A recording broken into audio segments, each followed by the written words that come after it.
If I'm any team in this year's playoffs, personally, I'm scared of the Los Angeles Lakers. Scared might be a strong word. Let me rephrase. I'm cautious of the Los Angeles Lakers. This is another video I'm going to try and get through without editing, but playoffs have started, and they've been amazing so far. Absolutely no complaints. Just beautiful every single matchup. Even when the Thunder blow out the Grizzlies by 50 points, I love to watch it, man. It's great. It's great basketball, pure hoops. Games have been lower scoring. A lot of them have been lower scoring than the regular season ones. And, of course, the defense is different. The intensity is different. The environment is different. The crowd is in it.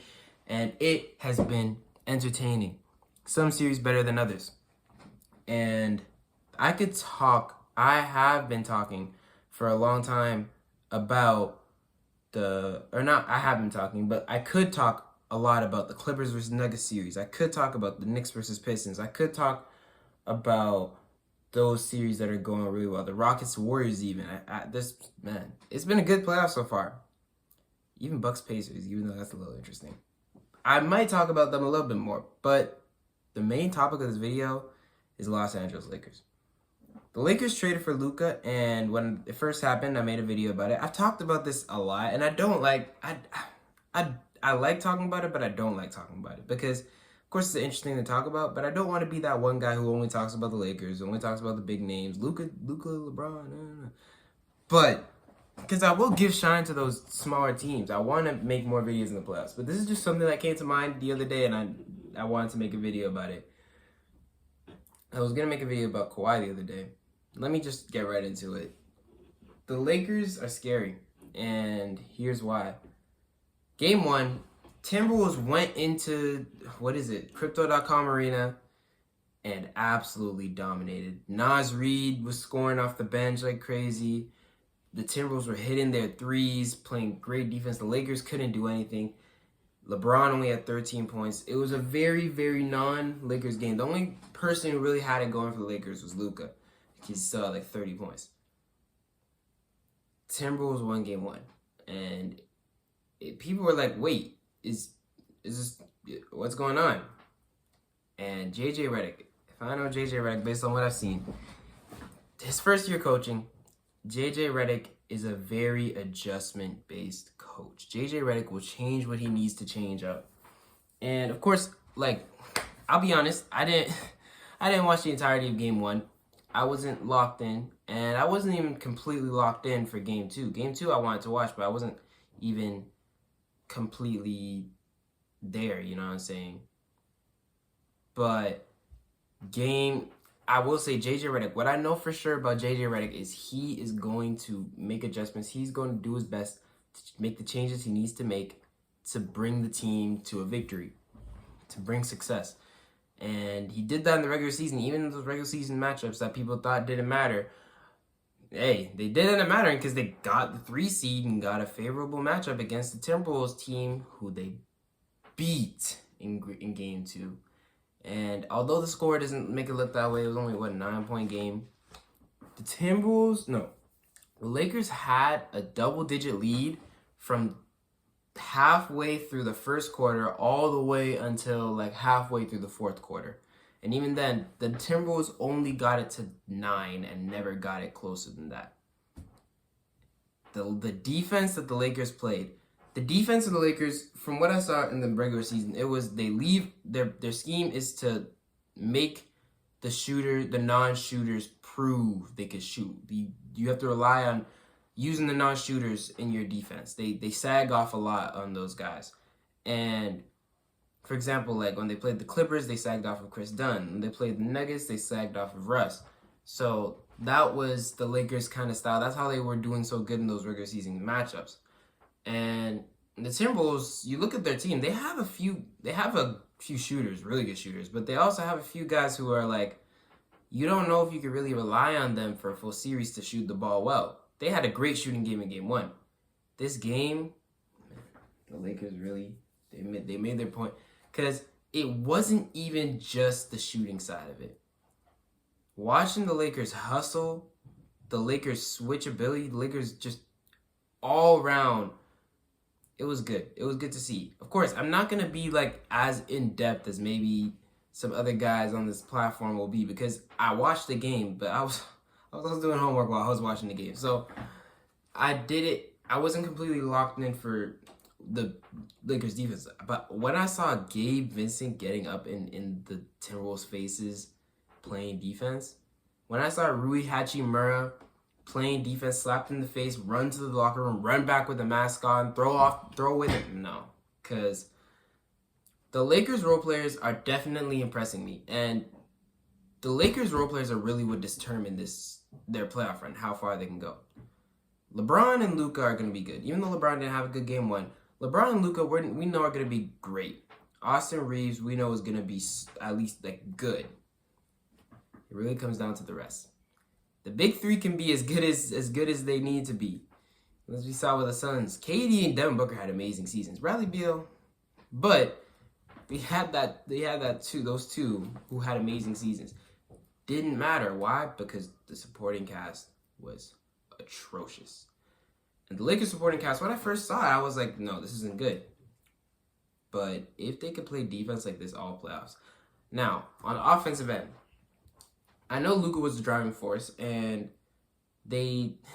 I could pull up the numbers. But I'm not really too sure how it was in the offensive end for the supporting cast. I know that Luka dropped 30 again. He had like a really good game. LeBron had a better game because he had like more points in the first half of this game than he did in the something like that. For more points in the first half of this game than he did in all of game one, which I found interesting. But yeah, the stars are gonna be good. The offense is gonna be good from the stars. That's what you can rely on from them. At least I think.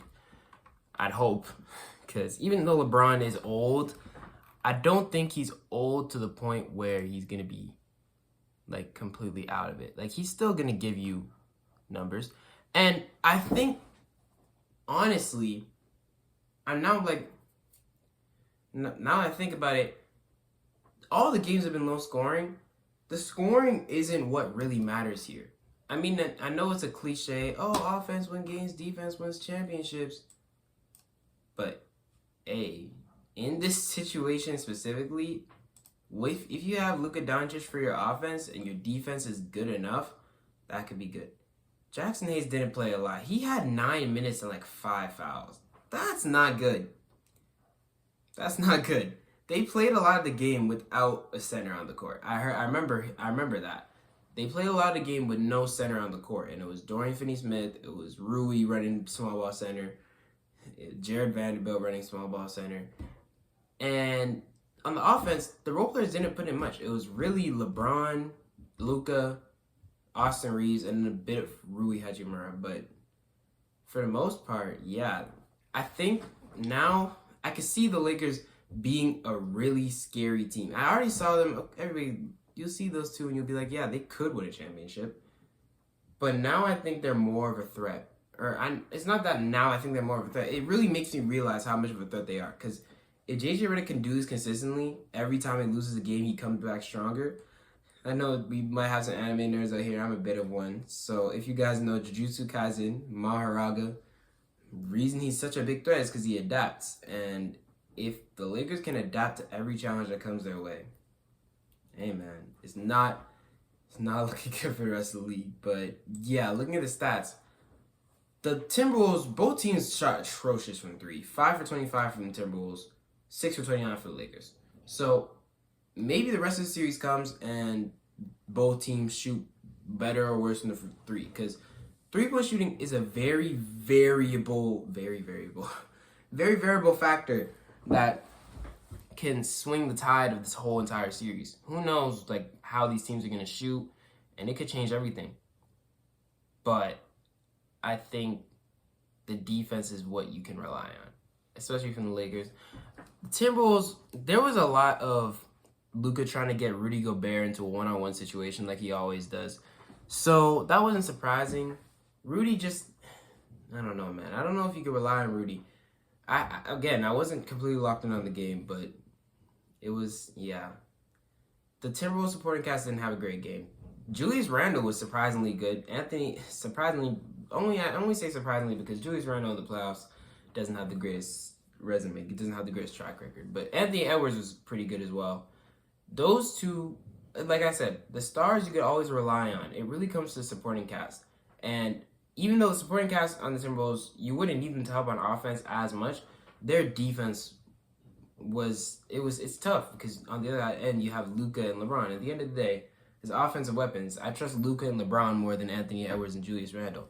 And especially with the Lakers defense being really good as well. Again, I wasn't paying attention to the Timberwolves defense, so I really don't know. But from what I see, it's not looking. The Lakers are definitely gonna be a threat this year. That's what I could say for sure. I did see some stuff from Terrence Shannon. You know, he only played 7 minutes. I was watching the game. I saw him getting some defensive stops. And there's a lot of foul trouble for the Timberwolves as well. DiVincenzo only played 16 minutes and he got like 4 fouls. So, but yeah, that's how I see it. I've noticed that a lot of these games have been a lot of fouling has gone into these games. Like fouls have been a big factor. Again, very variable factor. They've been a big factor in determining a few of these games. Especially when it came to that Knicks Pistons game 2, that was a very the Knicks got 2 free throws in the entire first half. So when it comes to games like that, I think fouling does matter a lot. But yeah, playoffs as a whole, I've enjoyed it. I've loved it. Absolutely loved it. The games have been. I will say, if there's anything I want to say quickly here before I head out, the Thunder are a dangerous threat because they make the Grizzlies, who are a slightly competent team that competed with the Warriors in the playing game, they're making them look like they should be at the bottom of the lottery. Yeah, it's the Thunder are definitely the top team to look out for. And of course, the Celtics and Cavs are putting in work too. They play again today, so we'll see more from them. But I'm definitely looking at the Thunder as the big boss that everybody's trying to take down. I want to make more videos, and I really did want to talk about Prime Kawhi, or Healthy Kawhi, because Healthy Kawhi is genuinely one of the best players in the NBA. We saw him in the last 2 games, especially Monday against the Clippers, game 2. Oh my goodness, Kawhi Leonard could not be stopped. That was an amazing game. That was a masterclass. I can't, not much else. Let me stop. Let me stop. What I'm saying is that series is definitely, so far the best series have been Clippers, Nuggets, then Pistons, Knicks, then low-key Timberwolves, Lakers, or Bucks, Pacers. Or Bucks, Pacers has been entertaining, but the Bucks are down 2-0. And I'm very curious about how they'll respond to that. Because Dame's back, but he still has to get back into the flow of things. So we'll see how that goes. But yes, today we have Magic, Celtics, Heat, Cavs, Warriors, Rockets. 2 games and then 1 pretty good one with Warriors, Rockets. I'm curious about how that's going to go. Even though the Warriors are a lot more experienced, the Rockets still are a really good team. So I'm not counting them out completely, of course. And then tomorrow we got Knicks Pistons game 3, which is going to be really good because first game in Detroit. First playoff game in Detroit. Detroit got their first playoff win in like 15 years the other day. That was insane. But yeah, that's going to be a great game. And we got Thunder versus Grizzlies. Nobody want to watch that. Nah, but for real, it's not looking good. And we got Nuggets versus Clippers. Like tomorrow already. Oh yeah, tomorrow's a good day. Never mind. Yeah, tomorrow is a great day. Knicks, Pistons, and Nuggets, Clippers back to back. It's going to be real fun. But yeah, that's all I have to say. I'm going to get out of here. Got places to be. Thank y'all for watching. Enjoy the playoffs. It's been fun. Watch it because you won't regret it. Trust me. I'll see y'all. Hopefully more videos coming soon. Subscribe and like if you enjoy listening to me talk about basketball. Appreciate it. And I'll see y'all next time. Peace.